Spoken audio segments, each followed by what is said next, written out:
Olá, estamos aqui então para mais um vídeo da nossa série da síntese do temário de síntese, né, de filosofia, tema 10 sobre o conhecimento e linguagem, dentro do tema de antropologia. Então, vamos lá. Definição e especificidade do tema. Então, nós podemos definir, né, o conhecimento como uma relação entre sujeito que conhece e uma realidade conhecida. Isso no livro de Antropologia Filosófica do José Ángel Garcia Quadrado. Isso inclui, então, o conhecimento sensitivo e o inteligível. Então, a razão no conhecimento, a razão no contexto da natureza humana. Então, a razão, ela faz parte, né, da própria natureza humana, pois esta é racional, essa é a natureza racional do homem. Então, esta permite ao homem ter um conhecimento universal sobre as coisas e possuir liberdade em relação a elas, né, transcendendo o seu meio ambiente. Não é condicionado.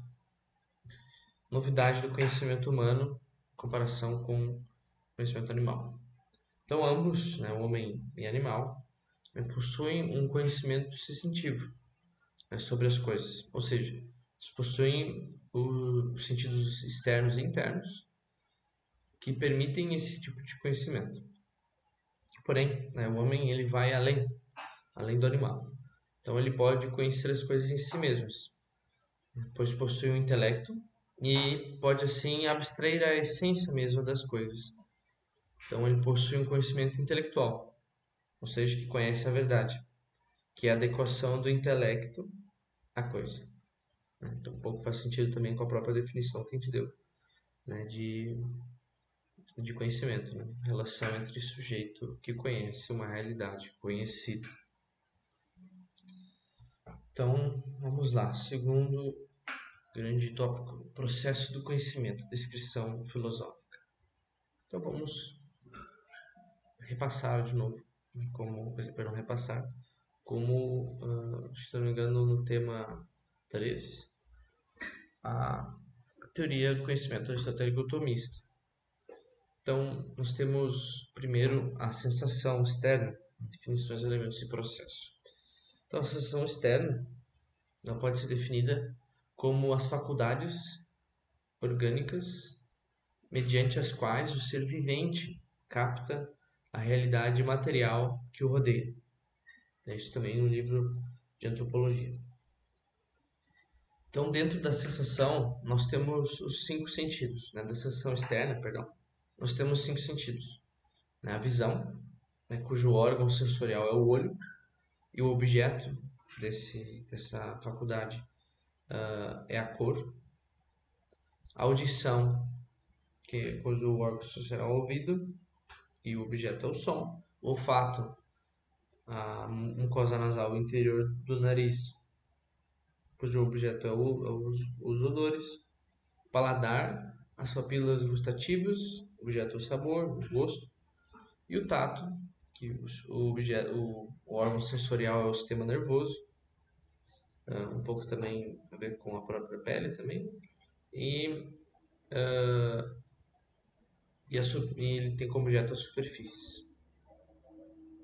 Então, o processo todo, né, começa com o estímulo externo do órgão sensorial, depois há uma transmissão de informações. Por fim, essas informações elas são organizadas, né, como a gente vai ver agora. Percepção interna. Definição, elementos e processo. Então, podemos definir, né, a percepção interna como análise do que foi percebido pelo sujeito. Ou seja, vai ser a análise dessa informação que nos chegou pela sensação externa, pelos sentidos externos.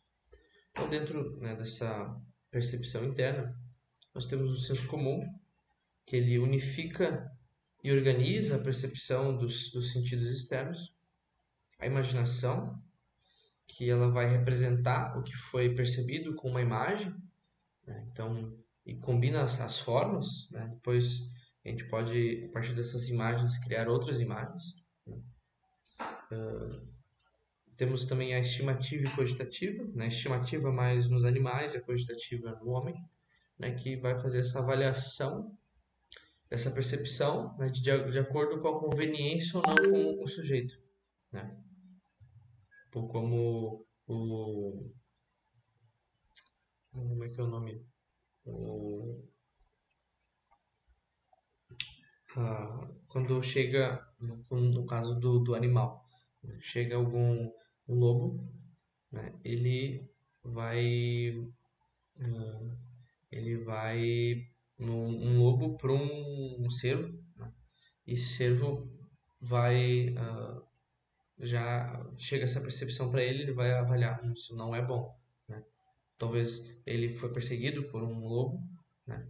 Isso é um pouco ele já tem no próprio instinto dele, mas essa estimativa pode também ajudar ele na sobrevivência, né? Então essa chega esse lobo e esse cervo vai avaliar essa percepção que ele teve. Isso não é bom. Então vai ficar gravado para ele isso. A próxima vez que aquilo ocorrer, ele sabe que aquilo já é ruim, ele vai fugir, né? Nós temos também a memória, né? Que ela vai fazer fazer esse armazenamento, né? Dessa imagem que que foi avaliada, né? Foi percebida pelos sentidos externos, foi unificada, organizada pelo senso comum, essa imagem, né, que foi criada também na imaginação, foi avaliada pela cogitativa, no nosso caso, depois é armazenada, né, essa imagem na memória. E ela também é a memória que nos permite muitas coisas, né, mas também a passagem do tempo, a própria questão do conhecimento, a nossa percepção de progresso, qualquer coisa, né, depende muito da memória. Se não tivesse a memória, nós viveríamos literalmente só o hoje, na verdade, sem poder pensar, né? E tudo seria simplesmente o agora, né? E nós nunca realmente conheceríamos nada, né? Porque sempre tudo seria novo. Então, o o sentido comum, né? Como isso, não estou repetindo. Então, comparação entre a cogitativa humana e a estimativa animal. Então, a estimativa animal, né, como eu disse, que tinha uma diferença antes, né, ela funciona como o instinto. Ela vai, não, o animal não tem liberdade em relação a ela. Já, como eu disse, né, o veado, se ele vê o lobo, ele foge, instintivamente, né, porque ele avaliou aquilo como uma ameaça.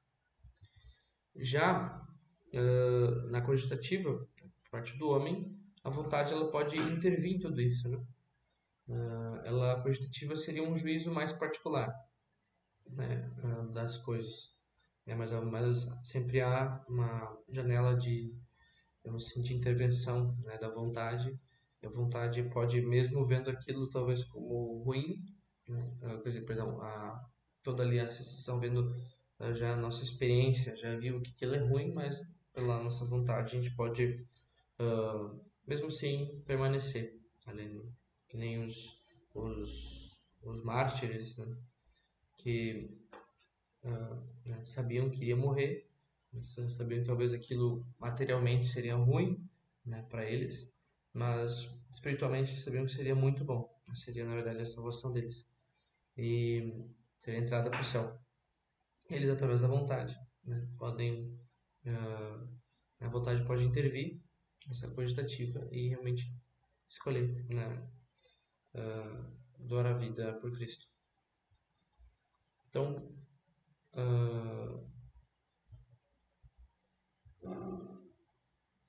assim, próximo. Então, passagem ao conhecimento intelectual. Existência de uma dimensão intelectual do conhecimento. Então, existe uma dimensão intelectual do conhecimento e ela é espiritual, pois está orientada para as realidades universais. Ela consegue aprender realidades não sensíveis diretamente. Ela consegue ter uma ideia de verdade e tem autoconsciência. Então, dado o nosso conhecimento sobre as coisas, nós podemos ver que e não pode ser reduzido ao conhecimento sensitivo, particular, puramente material. Não pode ser, né, reduzido a todas essas características que eu dei, não pode ser reduzido a tão pouco. Então, intelecto agente, né, que é talvez o primeiro elemento, né, do conhecimento intelectual. Necessidade e processo dessa etapa. Então, a necessidade, sim, né, do intelecto agente, passar da potência ao ato no conhecimento, né? Pois né, o intelecto agente sempre está em ato. Então, ele pode passar passar a potência do conhecimento em ato. Então, ele faz essa passagem, né? Ele está sempre em ato. Então, ele pode atualizar, né, o conhecimento. Atualizar, no caso, tornar aquele conhecimento intelectual que era potência em ato, né, que vai fazer esse processo. Então, o intelecto agente, ele recebe a espécie sensível, né, advinda, né, dos sentidos internos, depois de fazer todo aquele processo que eu expliquei antes, e ele ilumina, né, esse bolo de informações, o fantasma ilumina como uma luz calcinante, né? Como se corroesse ali tudo o que fosse, de certa forma, acidente, né? E vai formar uma espécie inteligível, né? Uma ideia. Vai formar ali um conhecimento, uma espécie inteligível, né? Então, existência e natureza do intelecto agente. Então, a definição dele é a potência ativa da alma, que permite o conhecimento intelectual, abstraindo a essência da coisa. Isso é uma passagem da Suma Teológica. Ora, nada passa da potência ao ato, senão por meio de um ente em ato. Por exemplo, o sentido torna-se em ato pelo sensível em ato. Ora, preciso, portanto, afirmar da parte do intelecto uma potência que fizesse inteligíveis em ato, abstraindo as espécies das condições da matéria, donde a necessidade de se afirmar o intelecto agente. Isso é a passagem da Suma Teológica. Então, natureza e explicação da abstração. Então, ela é um processo de desnudamento, né? Uma luz calcinante, né, como eu falei, que queima, né, os acidentes, deixando só a essência da coisa, transformando a espécie sensível em espécie inteligível. Temos também a convertio ad phantasmata.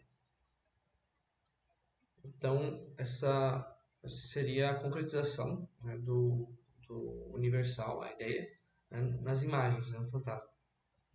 Então, aí se dá o realismo, né, gnoseológico, pois há um retorno à realidade, né? A partir de toda essa que vai chegar no final, vai formar a ideia, né, vai formar um verbo mental. A partir de tudo isso, como a gente explicou no tema 3, se quiser assistir, só procurar no canal, tema 3, vai chegar no verbo mental, na ideia, né, nisso, e vai fazer toda essa ideia que foi formada da coisa, que foi abstraída, sentida, depois abstraída, vai voltar para a coisa para ver se realmente é aquilo se é realmente aquilo, né? Então, tem pega essa volta, né, a realidade. Para aferir, né, se realmente é verdade ou não. Então, terceira parte, interpretação realista da passagem do conhecimento sensível ao intelectivo em comparação com as outras teorias, empirismo, ativo, occasionismo, perdão, e criticismo kantiano. Então, enquanto a interpretação realista diz que o homem pode conhecer as realidades inteligíveis a partir das inteligíveis, das sensíveis, perdão, há algumas correntes que negam isso, né, ou afirmam outra coisa. Temos o empirismo, né, que nega qualquer conhecimento que não tenha vindo diretamente dos sentidos. Já o inatismo afirma que o nosso conhecimento é através de ideias inatas, né, que a experiência não tem nada a ver com isso. O occasionismo, de Malebranche, afirma que o contato com os objetos é apenas uma ocasião para conhecermos essas coisas em Deus e por Ele. E por último, o criticismo de Kant vai dizer que não temos acesso ao verdadeiro ser das coisas, mas apenas à sua aparição, né, ao fenômeno, não ao número, como ele vai explicar. Ponto D. O intelecto possível, a intelecção e a formação de conceitos. Então, definição, elementos desse processo. Definição, então, desse intelecto possível. Então, ele é o receptor das imagens inteligíveis. Agindo sobre elas, faz com que se crie a ideia e o verbo mental, que é o produto final do processo intelectivo, aperfeiçoando o sujeito que conhece. Então, os elementos, né, do intelecto possível são formar conceitos, criar juízos e desvelar a essência dos objetos. Ou isso é próprio do... eu sei que formar conceitos, criar juízos. Desvelar acho que seria mais do intelecto agente, né? Ou talvez depois melhorar essa essência, talvez, pode ser. E aprimorando ela, esse conhecimento. Seu processo, né, começa com o recebimento, né, de uma espécie impressa no intelecto agente. E depois, uma imagem impressa do intelecto agente. Ou seja, o intelecto agente vai mandar essa espécie, né, impressa para esse intelecto possível. Depois há uma formulação de uma espécie expressa, a formação da ideia e, por último, a criação do verbo mental. Existência e natureza do intelecto possível. Então, sobre a existência do intelecto possível, nos diz São Tomás de Aquino, passagem da Suma Teológica, questão 79 da Prima Pars, artigo 2. Quando o que está em potência para algo recebe aquilo para o qual estava em potência, sem que nada lhe seja tirado. Desta maneira, pode-se dizer que tudo que passa da potência ao ato padece, mesmo quando adquire uma perfeição. Assim, nosso ato de conhecer é padecer, né? Então, um pouco explicando essa questão do intelecto possível, né, de que ele padece, né, talvez né, que é colocado ali nele essa espécie impressa. Então, sua natureza, o modo de agir, né, pode ser definido como uma potência que formula a ideia e o verbo mental. Pode ser também como uma espécie de memória intelectual, intelectiva também. O intelecto discursivo, a racionalidade. Nosso intelecto é discursivo, né, diferente dos anjos e de Deus. Então, ou seja, requer o tempo, né, também para que as coisas sejam conhecidas, né? Não é como os anjos e Deus simplesmente abstrai a coisa e já conhece ela inteiramente, né? Nós precisamos ir conhecendo as coisas aos poucos. Aqui, isso, relação intelecto e cérebro. Então, o intelecto depende do cérebro como um instrumento de ação, né? O cérebro é um instrumento. O cérebro não é propriamente o intelecto, mas é o órgão que o intelecto se usa para poder agir, né?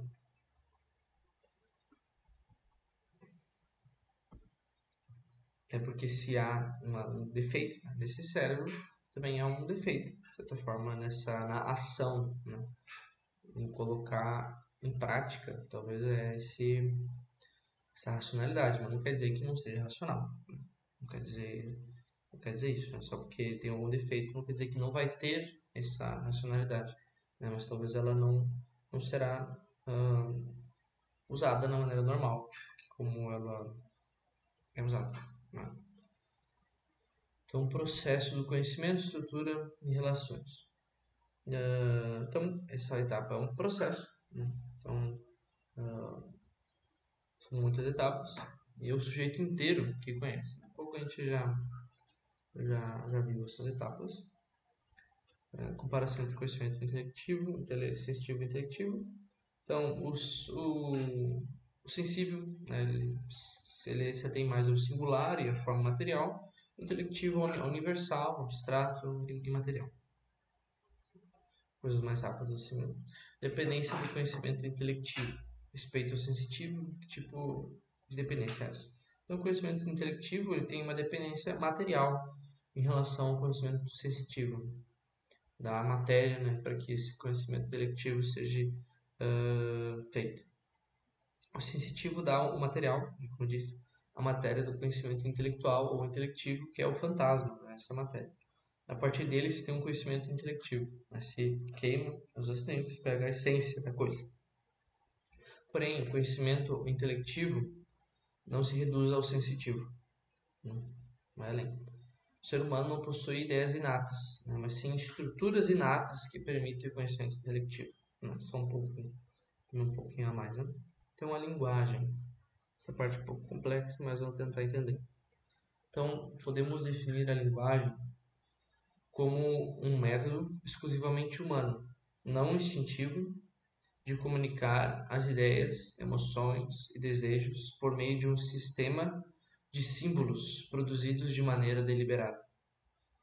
Em outras palavras, a linguagem é um produto expresso do pensamento humano, para que se possa criar vínculos. Ela é um algo voltado à culturalidade do homem, ou seja, está unida à realidade sociocultural da pessoa. Né? Então, isso em linguagem. Vamos para o próximo ponto. Formatização do circuito linguístico comunicativo, realidade, intencionalidade, processo semiótico interno ativo, formação externa, processo semiótico interno passivo, intencionalidade e realidade. Então, nesse ponto, crédito muito especial ao sanduíche João Pedro, né, que contribuiu com essa questão. Então, o círculo linguístico comunicativo é o processo necessário para a formulação e emissão da linguagem, né, todo esse ciclo. Então, primeiro nós temos um contato com a realidade, né, e abstraímos formando um conteúdo epistêmico, né, de conhecimento. Então, nesse processo, né, há uma intencionalidade, uma inclinação da vontade do intelecto, passando por um processo semiótico interno ativo, né, que é a produção de um signo. Semiótico tem a ver com isso, né, com símbolo. O signo, produz o signo. Esse signo pode ser verbal, pode ser verbal convencional, que são meramente agrupamentos de letras ou algo análogo, ou não verbais artificiais, né, que nada mais são do que uma representação de uma realidade, como um desenho. Né? A partir disso, há a fonação externa, né, que é a emissão vocal das palavras ou de outro meio de comunicação. Né? Então, nisso se tem o processo semiótico interno passivo, que é o recebimento dessa fonação externa, né, que perpassa novamente a intencionalidade e por fim se chega ao objeto real. Né?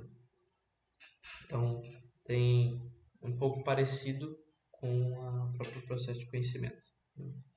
Então, nós vamos ter primeiro a realidade, a abstração da realidade, depois daí a inteligência e a vontade vão se inclinar, né, sobre isso. Então, vai ter uma geração de um signo, né? Pode ser verbal, convencional, ou não verbal, artificial. O verbal convencional são das letras ou algo análogo, e o artificial é uma representação da realidade, né, como um desenho. Depois nós temos a formação externa, né, que é realmente falar, né, emissão vocal das palavras ou em outro meio de comunicação. E daí a partir disso também vou ter esse recebimento de novo do que tanto do que eu falei, mas também com o que a outra pessoa falou. E novamente temos a intencionalidade, por fim chega ao objeto real, né, do que se fala. Contribuições da antiguidade, nós temos Platão, né, seu Crátilo, A linguagem é uma imitação das ideias. Aristóteles, no órgão, de anima. A linguagem tem a ver com a representação, a função natural, nossa origem convencional. Nas contribuições da Idade Média, temos Boécio com os conceitos, Agostinho, Ockham com seu nominalismo. No século XX, talvez o século que mais se falou de linguagem, nós temos Freire, Husserl, Wittgenstein, né, que defendiam que a linguagem e o mundo possuíam a mesma lógica, né, e, portanto, estavam em íntima ligação. Temos também a questão da filosofia hermenêutica, né, que também que também é importante, que usa a linguagem também como meio importante para a interpretação das obras. Temos a teorese, que eu não sei que diabo é isso, só o pai sabe, e que não é tão importante. Agora temos os graus de escrita e dimensão estética, né, da linguagem, por fim. É que a linguagem também possui nessa dimensão estética que agrada aos sentidos, né? Também pode elevar, trazendo, né, ao coração verdades eternas, né, que possam guiar o homem até Deus, sua felicidade. A linguagem, tanto oral como escrita, ela tem essa capacidade de transmitir a beleza, né, estando dentro das possíveis manifestações artísticas do homem. Um exemplo disso é a literatura, que pode, através das palavras, mostrar o homem ao homem, né? Então tem esse aspecto também, por isso que é belo. Então seria isso, esse é o tema 10. Deixe seu like, seu gostei, até o próximo tema, tema 11, no qual nós falaremos sobre a vontade humana.